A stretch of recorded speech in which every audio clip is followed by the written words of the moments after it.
శ్రీమాత్రే నమః. అందరికీ అమ్మవారి ఆశీర్వాదం ఉండాలని మనస్ఫూర్తిగా ప్రార్థిస్తూ సంకష్ట చతుర్థి మంగళవారం పరమ పవిత్రమైనటువంటి ఈ కథను వినండి. స్వామివారి పూజలో ఏది లేకపోయినా గరికి ఉంటే చాలు. గరికతో పూజ చేస్తే గణపతి స్వామి సంతృప్తి చెందుతాడు. పూర్వం దక్షిణదేశంలో అవంతి అనే ఒక నగరం ఉండేది. దానిని సులభుడు అనే ఒక రాజు పరిపాలించేవాడు. సకల సద్గుణవంతుడు, గొప్ప దానశీలి, భక్తిపరుడు. ఆ మహారాజు ప్రతినిత్యం గణపతిని ఆరాధిస్తూ ఉండేవాడు. అతని భార్య పేరు సుముద్ర, మహాపతివ్రత, భర్తకు అన్ని విషయాలలో సహకరించేవారి లోకంలో గొప్ప ఉత్తమమైన ఇల్లాలు. ఆమెకూడా ప్రతినిత్యం భగవంతుని పూజలు చేసుకుంటూ ఆ దంపతులు ఎప్పుడూ సంతోషంగా ఉండేవారు. రాజు తన భార్యతో కలిసి పురాణ శ్రవణం చేసేవాడు. ఒకరోజు బాగా చిరిగిపోయిన వస్త్రాలతో మధుసూదనుడు అనే ఒక బీద బ్రాహ్మణుడు అక్కడికి వచ్చి దీక్ష చేస్తాడు. కాని కోపంతో రాజును ఉద్దేశించి ఇలా శపిస్తాడు: ఈకపై నీవు నాగలికి కట్టబడిన ఎద్దులమారి నిరంతరం భూమిని దున్నుతూ బాధను అనుభవించుగాక. అది విన్న సులభుడు భార్య సుముద్ర, మహాపతివ్రత, చాలా కోపం తెచ్చుకుని బ్రాహ్మణుడిని శపిస్తుంది. ఓ విప్రుడా! ఇంత చిన్న తప్పుకి అంత ఆవేశంతో నా భర్తను ఇలా శపించావు. అందుకే నీవు కూడా యుక్తాయుక్త విచక్షణ తెలియని కంచెరగాడిదవైపో. జీవితాంతం శ్రమను అనుభవించుగాక.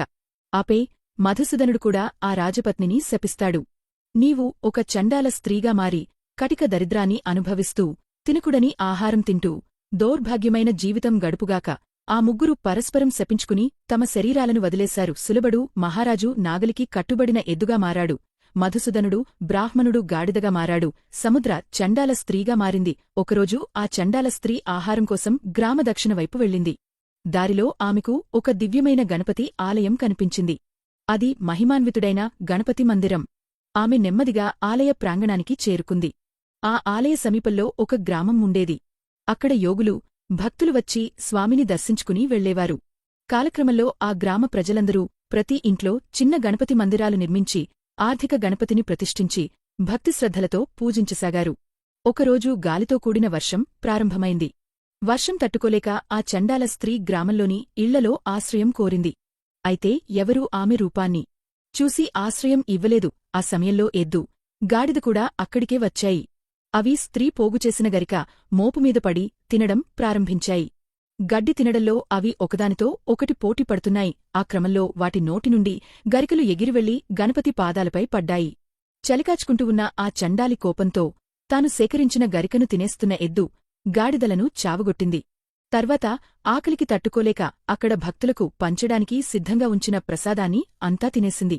వాన ఆగిన తర్వాత భక్తులు వచ్చి చూసి కోపంతో ఆ చండాలి, ఎద్దు, గాడిదలను కర్రలతో కొడుతూ వెంబడించారు. దెబ్బలు తట్టుకోలేక ఆ ముగ్గురూ గుడి చుట్టూ పరిగెత్తారు. అయినా భక్తులు వారిని వదల్లేదు. చివరికి దెబ్బలు తట్టుకోలేక ఆ ముగ్గురూ ఆక్రందనలు చేస్తూ గుడిబయట మరణించారు. గణపతి స్వామి తన మనసులో ఇలా అనుకున్నాడు: అరికల ద్వారా తెలియకుండా నా పాదాలను వారు అర్చించారు. అది నాకు అత్యంత ఇష్టమైనటువంటి చైతన్యాన్ని కలిగించింది. అలాగే నా గుడి చుట్టూ వారు ప్రదక్షిణ కూడా చేశారు. కాబట్టి నేను ఎలాగైనా అనుగ్రహించి తప్పకుండా వారికి ముక్తి ప్రసాదించాలి.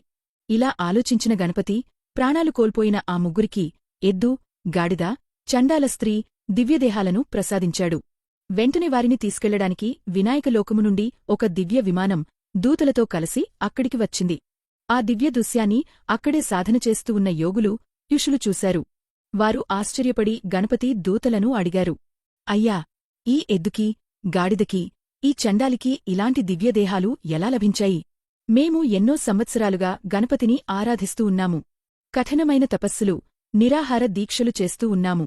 అయినా మాకు గజాననుడి కరుణ ఇంకా లభించలేదు. మరి వీరికి ఇంతటి అనుగ్రహం ఎలా లభించింది?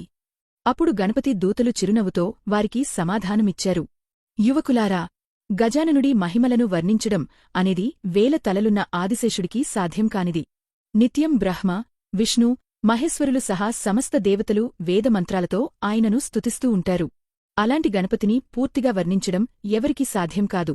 అయితే గణపతికి అత్యంత ప్రీతిపాత్రమైనది దూర్వాంకురం, లేత గడ్డి చిగురు. దీనిని స్వామికి సమర్పిస్తే లభించే ఫలితాలు అనేక దానాలు, వ్రతాలు, తపస్సులతోనూ పొందలేని స్థాయి. దీనికి సంబంధించిన ఒక ప్రాచీన కథ ఉంది, వినండి. నారద మహర్షి సందేహం. పూర్వం ఒకసారి నారద మహర్షి ఇంద్రలోకానికి వెళ్లాడు. ఇంద్రుడు ఆయనను గౌరవించి, సత్కరించి, అర్చన చేసి సుఖాసీనంగా కూర్చోబెట్టి పలికాడు: మహర్షి, గణనాథుడికి దూర్వాంకురం అంటే ఎందుకు అంత ప్రీతి? దాని గొప్పతనమేమిటి? ఎందుకంటే గణపతి దానిని అత్యంత ప్రీతిపాత్రంగా భావిస్తాడు. దయచేసి వివరించండి. కౌండిన్య మహర్షి కథ. అప్పుడు నారదుడు ఇలా చెప్పాడు. పూర్వం భూలోకంలో స్థావరం అనే ఒక నగరం ఉండేది. ఆ నగరంలో కౌండిన్యుడు అనే ఒక మహర్షి నివసించేవాడు.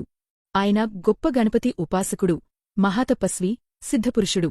ఆయన తన నివాసానికి దక్షిణ దిశలో ఒక పవిత్రమైన ఆశ్రమాన్ని నిర్మించాడు. ఆశ్రమం చక్కని నీటి కొలను, పలు పుష్పవితానాలు, వృక్షాలతోనూ ఎంతో అందంగా ఉండేది. అలాంటి ఆహ్లాదకర వాతావరణంలో కౌండిన్యుడు గణపతి నామాన్ని ప్రతినిత్యం జపించేవాడు. ప్రతిరోజూ ఆశ్రమంలో మొలిచిన దూర్వాంకురాలతో గణపతి ప్రతిమకు అర్చన చేసేవాడు. ఒకరోజు కౌండిన్యుని భార్య ఆశ్రయదేవి తన భర్తను అడిగింది, స్వామీ, మీరు ప్రతిరోజూ పూజ అనంతరం గణపతి ప్రతిమపై ఈ దూర్వాంకురాలను సమర్పిస్తున్నారు. కేవలం గడ్డిచిగుర్లు మాత్రమే సమర్పిస్తే గణేశుడు సంతోషిస్తాడా? దీని వెనుక రహస్యం ఏమిటి? అప్పుడు కౌండిన్యుడు చిరునవ్వుతో ఆమెకు ఒక ప్రాచీన కథను చెప్పడం ప్రారంభించాడు. తిలోత్తమ యమధర్మరాజు కథ. పూర్వం సంయమన అనే ఒక నగరంలో ఒకసారి అద్భుతమైన ఉత్సవం జరిగింది. దానికి అప్సరసలు, గంధర్వులు, దేవతలు అందరూ విచ్చేశారు. ఆ సభలో అతిలోకసుందరి తిలోత్తమ అద్భుతంగా నృత్యం చేస్తోంది. అప్పుడు అనుకోకుండా తిలోత్తమ కట్టుకున్న చీర తొలగింది. అది చూసి సభలో కూర్చున్న యమధర్మరాజు మోహానికి లోనయ్యాడు. ఒక్కసారిగా పైకి లేచి ఆమెను కోగిలించుకోవాలని ప్రయత్నించాడు. ఆ వేళ అతని వీర్యం నేలపై పడింది. అది భూమిని తాకగానే భయంకరమైన అగ్ని జ్వాలలు వ్యాపించాయి. అందులో నుండి ఒక భయానక రాక్షసుడు పుట్టాడు. అతనికి విశాలమైన ముఖం, భయంకరమైన పంజాలు, నిప్పు కణాల్లాంటి కళ్ళు ఉండేవి. ఆ రాక్షసుడు పెద్దగా అరుస్తూ అందరినీ భక్షించడానికి బయలుదేరాడు. అతన్ని చూసి ములోకవాసులందరూ విపరీతమైన భయంతో వణికిపోయారు. అందరూ కలిసి వైకుంఠానికి వెళ్లి శ్రీహరిని శరణు కోరారు. కాని విష్ణు వారితో ఇలా అన్నాడు, అయితే శ్రీహరి, ఈ పని నా వల్ల కాదు. ఈ రాక్షసుని సంహరించగలిగేది కేవలం గణపతి మాత్రమే అని చెప్పాడు. అప్పుడంతా దేవతలు గణపతిని స్తోత్రాలు చేస్తూ, పరిపాలించేవాడా, పూర్ణ తపస్సు స్వరూపుడా, సర్వసంహారకారుడా, వేదస్వరూపుడైన ఓ గణేశా, నీకు వందనం. నాయనా, అందరి సంఘటాలను తీర్చే దయాస్వరూపుడా, వరప్రదాయకుడా, నీకు భక్తితో నమస్కరిస్తున్నాం. స్వామీ, నీకన్నా మాకు వేరే దిక్కులేదు. నీవు తప్ప మమ్మల్ని ఎవరూ రక్షించలేరు. ఉన్నట్టుండి ఈ అకాల ప్రళయం మాపై పడింది. ఈ దుష్టరాక్షసుడు మమ్మల్ని చంపాలని చూస్తున్నాడు. నీ పాదాలను శరణు కోరుతున్నాం అని ప్రార్థించారు. అప్పుడు గణపతి బాలస్వరూపంలో ప్రత్యక్షమే, దేవతలారా, భయపడకండి. మీ అందరికీ నేను అభయాన్ని ఇస్తున్నాను అంటూ వారికి ధైర్యం చెప్పాడు. దేవతలంతా బాలగణపతిని చూసి ఆశ్చర్యంతో నమస్కరించారు. గజానన, ఈ అందమైన బాలస్వరూపం ఏమిటి? ఇంతవరకు మేమెప్పుడూ ఇలాంటివి చూడలేదు. స్వామీ, మహాకరకారుడైన ఆ రాక్షసుడు మమ్మల్ని భయపెడుతున్నప్పుడు నీవు ఇలా చిన్నపిల్లాడి రూపంలో ఎందుకు వచ్చావు? ఇంత చిన్న రూపంలో మమ్మల్ని ఎలా కాపాడతావు? అంటూ ఆందోళన చెందారు. అప్పుడు బాలగణపతి చిరునవ్వు నవ్వి, దేవతలారా, నేను కావాలనే ఈ బాలస్వరూపాన్ని ధరించాను. మీరు కేవలం చూస్తూ ఉండండి. మీ కార్యం నేను తప్పకుండా నెరవేర్చుతాను. మీరు ఇప్పుడు వెళ్లి ఆ రాక్షసుడిని ఇక్కడికి వచ్చేలా ప్రేరేపించండి. మిగతా సంగతులు నేను చూసుకుంటాను అని అన్నాడు.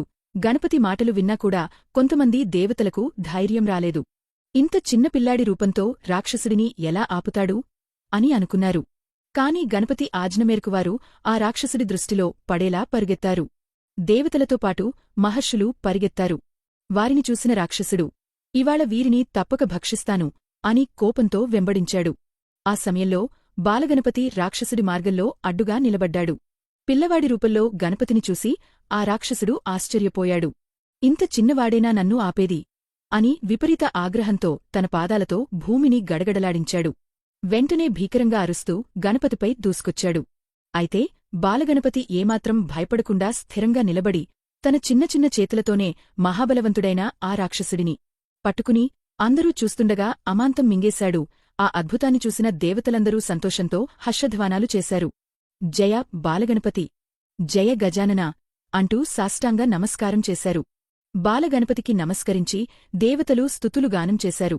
ఆ విధంగా బాలగణపతి అధరంలోకి చేరినటువంటి ఆ రాక్షసుడు లోపలే దత్తమే చిన్న చిన్న చేతులతోనే మహాబలవంతుడైన ఆ అసురుని ఒక్కసారిగా పైకి లేపి అందరూ చూస్తుండగా అమాంతం మింగేశాడు. ఆ అద్భుతాన్ని చూసిన దేవతలందరూ హర్షధ్వానాలు చేస్తూ జయ బాలగణపతి అని స్తోత్రాలు చేశారు. అయితే ఆ రాక్షసుడు గణపతి శరీరంలో దహనమైపోవడం వలన బాలగణపతి శరీరం విపరీతంగా వేడెక్కింది. ఈ విషయం తెలుసుకున్న దేవేంద్రుడు చల్లదనం కోసం చంద్రకళను సమర్పించి స్వామివారికి అందజేశాడు. గణపతి వెంటనే దానిని తన నుదుటిపై ధరించాడు. దాంతో ఆయన పాలచంద్రుడిగా కీర్తింపబడ్డాడు. తరువాత శ్రీహరి పరమకోమలమైన చల్లని పద్మాలను సమర్పించాడు. వాటిని గణపతి స్వీకరించి శాంతి పొందాడు. తరువాత వరుణదేవుడు వచ్చి అమృతజలంతో స్వామిని తడిపాడు. శివుడు కూడా తన ఆశీర్వాదాన్ని సమర్పించాడు. ఆ సమయంలో సమస్త లోకాల నుండి సుమారు 8,000 మంది మహర్షులు, తపస్సులు ఒకేచోట చేరి ఒక్కొక్కరూ 21 దుర్వాంకురాలు చొప్పున స్వామివారికి సమర్పించారు. గణపతి వాటన్నిటినీ తన వక్షస్థలంపై ధరించాడు. దాంతో ఆయన శరీరతాపం పూర్తిగా చల్లారిపోయింది. అప్పటినుండి గణపతి పూజలో దుర్వాంకురాల ప్రాముఖ్యం ఏర్పడింది. దేవతలారా, మీరందించిన దుర్వాంకురాలు నాకెంతో ప్రీతిపాత్రం. మీరు ఇచ్చిన వాటితోనే నా తాపం తగ్గింది. కనుక ఎవరు నన్ను 21 దుర్వాంకురాలతో పూజిస్తారో వారికి నేను అపరమైన శుభఫలితాలను ప్రసాదిస్తాను అని గణపతి ప్రకటించాడు. ఆయన ఆశీర్వాదంతో దేవతలు సంతోషించి అక్కడే ఒక ఆలయాన్ని నిర్మించారు. అందులో గణపతిని ప్రతిష్ఠించి ఆయనకు విగ్రహార గణపతి అని నామకరణం చేశారు. ఆ ప్రదేశం కాలక్రమంలో విజయపురం అనే ఖ్యాతిని పొందింది. అక్కడ గణపతిని ఆరాధించడం వలన అనేక పుణ్యఫలాలు కలుగుతాయని నమ్మకం ఏర్పడింది. ఈ కథను విన్నవారికి కూడా అనంతమైన పుణ్యం లభిస్తుందని గణపతి దూతలు వివరించారు. తరువాత ఆ మహర్షులు సమీపంలోని పవిత్ర నదీ తీరం వద్ద అనుష్ఠానం చేశారు. ఇంతలో స్వలోకంలో కూర్చున్న కౌండిన్య మహర్షికి త్రిలోక సంచారి నారద మహర్షి సాష్టాంగ నమస్కారం చేస్తూ వచ్చాడు. గణపతి ఆయనను గౌరవంతో ఆసనంపై కూర్చోబెట్టి, మహర్షి, మీరు ఎందుకు ఇంత ఆనందంగా ఉన్నారు? ఏదైనా ఆశ్చర్యకరమైన విషయం చూశారా అని అడిగాడు.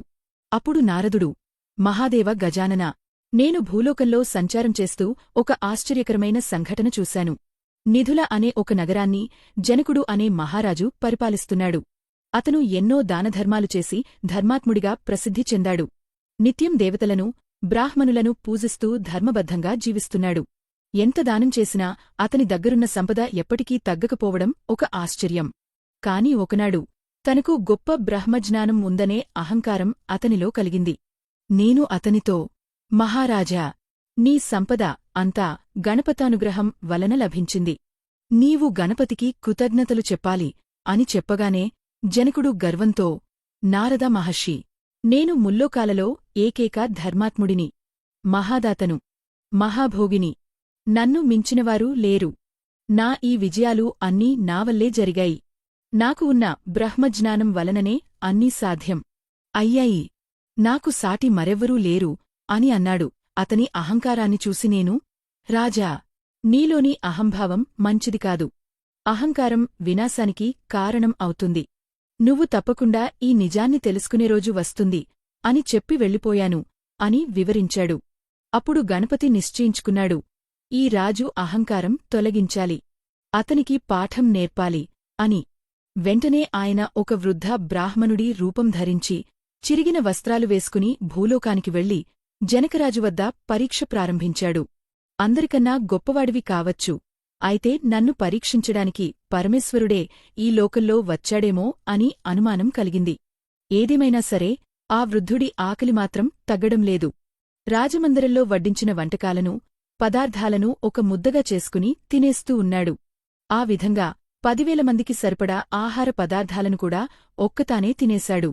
అయినా కూడా అతని ఆకలి తగ్గక ఇంకా కావాలి అని అడుగుతూనే ఉన్నాడు. రాజ్యంలో ఉన్న వంటవాళ్లందరినీ రప్పించి మరిన్ని పదార్థాలను వండించిపెట్టారు.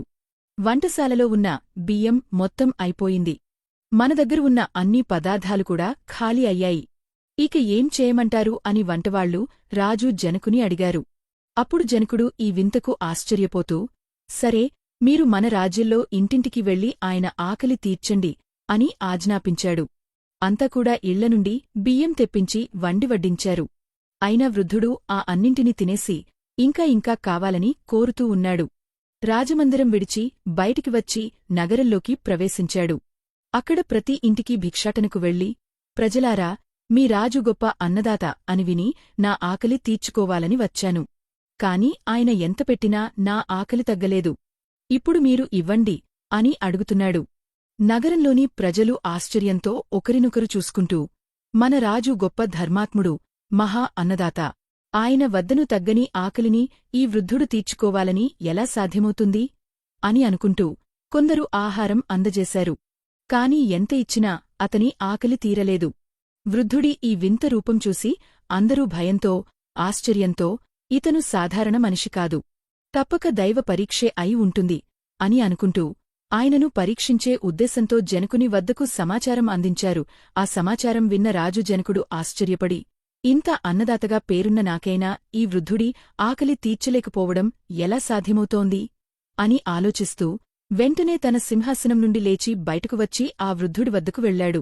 జనకుని చూసిన వృద్ధుడు పెద్దగా నవ్వి, రాజా, నువ్వు అన్నదాతవని, ధర్మాత్ముడవని అందరూ చెబుతున్నారు. కాని నా ఆకలి మాత్రం తీర్చలేకపోయావు. నీవద్ద ఉన్న సంపద, నీవద్ద ఉన్న ధర్మం, నీవద్ద ఉన్న జ్ఞానం ఇవన్నీ నీ గర్వానికి కారణమయ్యాయి. ఇప్పుడు చెప్పు, నీ గర్వం ఇంకా అలాగే ఉందా అని ప్రశ్నించాడు. ఆ మాటలు విన్న జనకుడు గందరగోళానికి లోనయ్యాడు. తనలో ఒక విచిత్రమైన వణుకు మొదలైంది. అప్పుడే వృద్ధుడు ఒక్కసారిగా తన అసలైన రూపాన్ని ప్రదర్శించాడు. అతను సాధారణ వృద్ధుడు కాదు, విఘ్నేశ్వరుడైన మహాగణపతి స్వయంగా అక్కడ ప్రత్యక్షమయ్యాడు. గజానన స్వరూపంలో విరాజిల్లుతున్న గణపతిని చూసి రాజు జనకుడు ఆశ్చర్యంతో వణికిపోయాడు. వెంటనే సాష్టాంగ నమస్కారం చేస్తూ, స్వామీ, నా అహంకారం నన్ను కప్పేసింది. నేను గొప్పవాడినని, నా ధర్మమే మహోన్నతమని అనుకున్నాను. కాని నువ్వే నన్ను పరీక్షించి నా గర్వాన్ని చెదరగొట్టావు. క్షమించు స్వామీ అని కన్నీటి పర్యంతమయ్యాడు.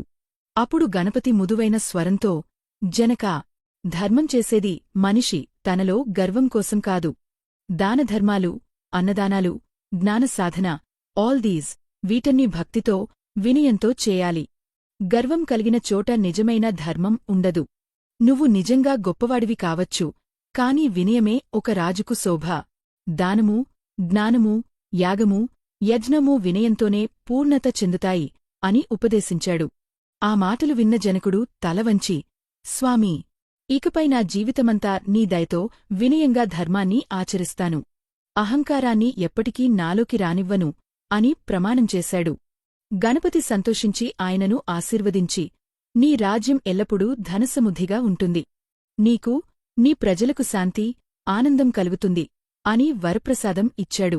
ఆ తర్వాత గణపతి అంతర్ధానం కాగా జనకుడు మరింత వినయంతో, దైవభక్తితో జీవిస్తూ ధర్మపాలకునిగా సుదీర్ఘకాలం ప్రజలకు ఆదర్శమయ్యాడు.